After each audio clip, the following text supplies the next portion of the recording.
Salut!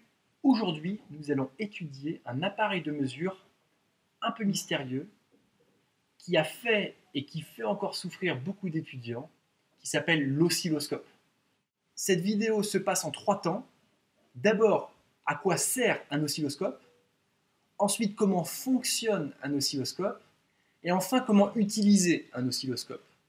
On se limitera dans nos explications à ce qu'on attend d'un élève de 3e qui se prépare au lycée. Donc à quoi sert un oscilloscope? Jusqu'à maintenant, en 4e et au chapitre précédent, on utilisait un voltmètre pour mesurer une tension. D'ailleurs, ici, on a représenté la tension délivrée par un GTBF en fonction du temps grâce à un tableau de mesure pris avec un voltmètre. Toutes les 10 secondes, on lit la valeur affichée sur le voltmètre, on la remplit et après on en crée le graphique. Et voilà ce qu'on trouve. Alors ça marche, c'est un peu laborieux, c'est pour ça qu'on a inventé l'oscilloscope. Donc voici l'oscilloscope, voici le générateur de tension alternative, et voici l'oscillogramme. Un oscillogramme, c'est ce qu'on peut observer sur l'écran de l'oscilloscope. Donc l'oscillogramme représente une courbe tout à fait similaire à celle qu'on avait représentée au tableau tout à l'heure. Et elle est là en fait l'utilité.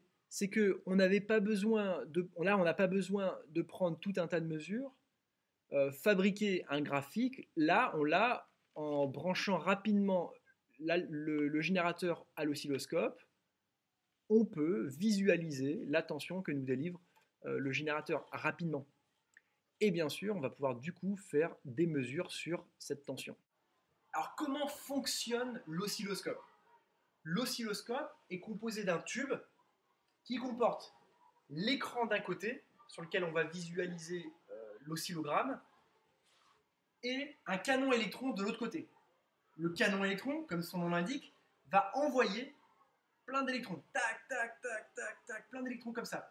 Tellement rapidement que ça va faire un faisceau d'électrons. Enfin, le faisceau. Ce faisceau d'électrons va d'abord passer entre deux plaques,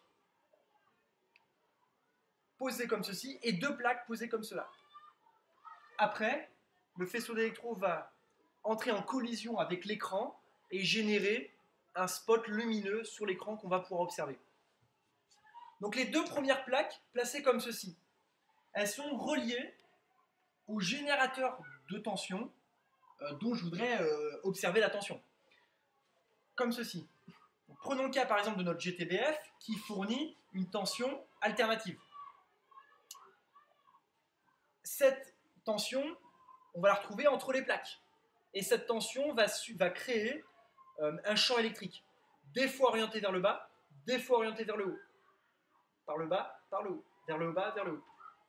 Le faisceau à électrons, quand il va passer entre les plaques, il ne va pas être insensible au champ électrique. Il va le ressentir et il va être dévié par ce champ électrique. Donc il avance à champ électrique, je vais vers le bas. Ou alors, champ électrique, je vais vers le haut. Voilà. Donc, sans parler des plaques rouges pour l'instant, si on pense qu'aux plaques vertes, sur l'écran de l'oscilloscope, on aura quoi? On aura un spot lumineux qui se balade de haut en bas et qui se balade suffisamment rapidement pour ne voir qu'un seul trait. Les deux plaques rouges maintenant. Les deux plaques rouges servent à dévier le faisceau d'électrons de la gauche vers la droite. Le faisceau d'électrons, pardon, de la gauche vers la droite.